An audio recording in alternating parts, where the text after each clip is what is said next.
Hello friends, welcome to the Wealth builder.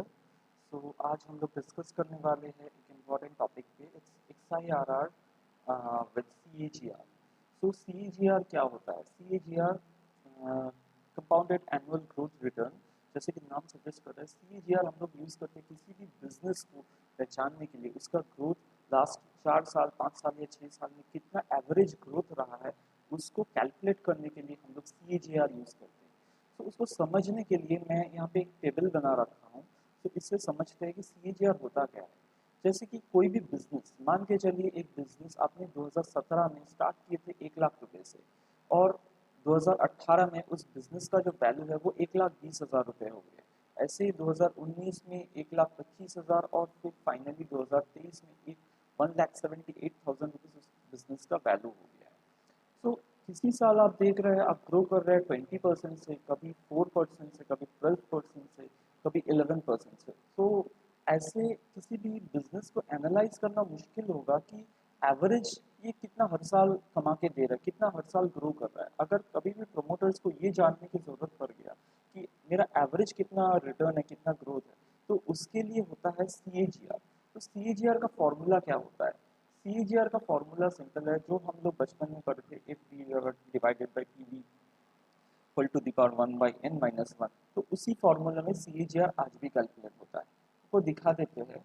F B divided by P V, मतलब जो हम लोग का ये वैल्यू है,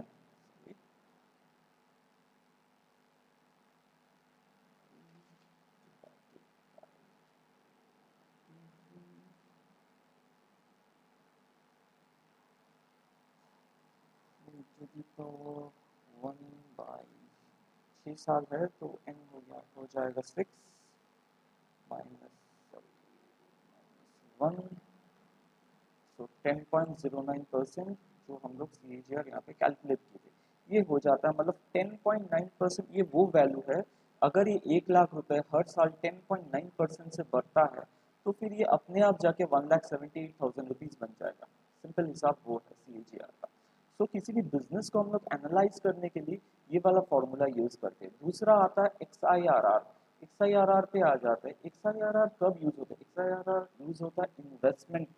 मान के चलिए आप इन्वेस्ट कर रहे हैं। आप इन्वेस्ट तो आप हमेशा एक जैसा नहीं करते, या फिर एक बार में नहीं करते। हो सकता है कि कोई 10 लाख रुपए या 1 करोड़ रुपए इन्वेस्ट कर दिया और 6 साल तक उसको कुछ नहीं किया, तो फिर बात अलग है। आप एब्सोल्यूट रिटर्न्स भी सेम हो जाएगा, XIRR सब सेम हो जाएगा। लेकिन ऐसा होता नहीं है। आप 1 लाख इन्वेस्ट किया, हो सकता है अगले साल कुछ ना किया, हो सकता है उसके अगले साल 2 लाख किया, हो सकता है उसके अगले साल 5 लाख किया, हो सकता है उसके अगले साल आपने पूरा का पूरा पैसा विड्रॉ कर लिया। तो जो भी आपका इन्वेस्टमेंट है उसको, मतलब XIRR का पहले फुल फॉर्म क्या होता है? XIRR होता है आपका extended internal rate of return.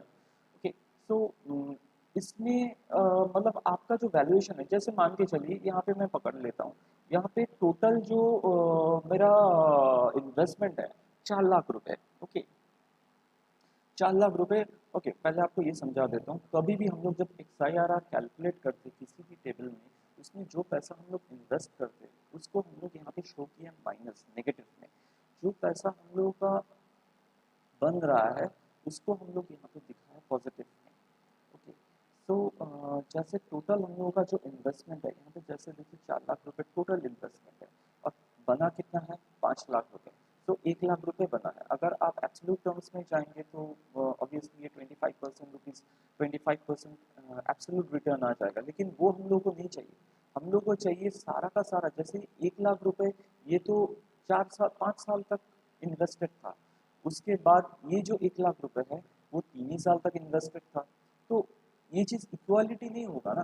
तो इक्वालिटी हम लोगों को अगर लाना है तो हम लोग को वो चीज़ इक्वल करना पड़ेगा कि कौन सा पैसा कितना दिन तक इन्वेस्ट रहा है। उसी हिसाब से हम लोग ये चीज़ कर सकते हैं। Okay, fine. तो उसके लिए एक फॉर्मूला आता है एक्सेल में, वो है XIRR। XIRR में कुछ नहीं करना पड़ता है, बस XIRR दे देते हैं, आपको दिखा देते हैं फॉर्मूला एक बार। Equal to XIRR, brackets open. देखिए यहाँ पे वैल्यूज मांग रहा है, तो वैल्यूज ही हम लोग का ये हो गया, वैल्यूज कॉमा डेट्स मांग रहा है। तो जो भी हम लोग के इन्वेस्टमेंट डेट्स है, दोस एंड एंटर। मैं परसेंटेज टर्म्स में कर लेता हूँ। ठीक, तो ये हो गया हम लोग का XIRR वैल्यू। अब इसमें देखिए, ये चाहे आप कभी भी कर दें, इसमें हो सकता है मैं फर्स्ट मंथ में ना करूँ, हो सकता है 6th मंथ में करूँ। देखिए वो चीज़ उतना तो डिफरेंस नहीं आएगा, इसलिए जैसे कि मान के चलिए इसमें मैं एक और 1 लाख रुपए कभी ऐड कर देता हूँ। ठीक है, सर इसका नेगेटिव आ जा रहा है क्योंकि इसमें 5 लाख इक्विवेलेंट हो जा रहा है। अब 5 लाख इन्वेस्टेड हो गया, मान के चलिए उसके अगेंस्ट में मेरे को 7 लाख रुपए मिले, तो XIRR मेरा 11.77% हो जाएगा। ठीक है ना। अगर यही चीज मान के चलिए मेरा 6 लाख हो जाता है, देखिए XIRR अपने आप चेंज हो जाएगा। तो यही सारी चीजें हैं। मान के चलिए यहाँ पे जो मेरा इन्वेस्टमेंट है जो 2021 में है, 2020 में मान के चलिए मैंने 2 बार इन्वेस्ट कर दिया, ये भी 2020 कर देता हूँ मैं, कर देता हूँ 6ठा महीना। देखिए XIRR वैल्यू चेंज हो जाएगा।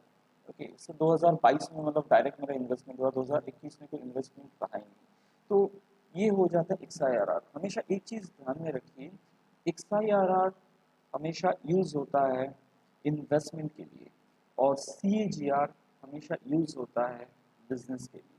आपने एक पैसा एक बार इन्वेस्ट कर दिया लमसम, और उसके बाद अगर आपको उसका रिटर्न कैलकुलेट करना है तो फिर आपका CAGR काम का है। लेकिन अगर आप इसी बिजनेस में मान के चलिए आपने 1 लाख रुपए कैपिटल डाला, अगले साल वो आपने 1 लाख रुपए और कैपिटल डाला, तो फिर आपका ये CAGR जो ये फॉर्मूला है ये लागू नहीं रहता।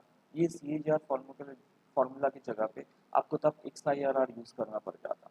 ओके, तो ये बेसिक डिफरेंस है दोनों में, और बहुत ही इम्पोर्टेंट फार्मूलाज है, कैलकुलेशंस है अपने इन्वेस्टमेंट में हम लोग यूज़ करते हैं। किसी भी म्यूचुअल फंड का इन्वेस्टमेंट रिटर्न चेक करने के लिए या फिर किसी कंपनी का रिटर्न देखने के लिए ये सारा फार्मूलाज यूज़ किया जाता है। होप आप लोगों को मेरा वीडियो अच्छा लगा, और ऐसी और वीडियोस के लिए आप मुझे फॉलो कीजिए, लाइक कीजिए, शेयर कीजिए, और काइंडली इस चैनल को सब्सक्राइब कीजिए ताकि ये वीडियोस और भी लोगों तक पहुंच सके। Thank you very much.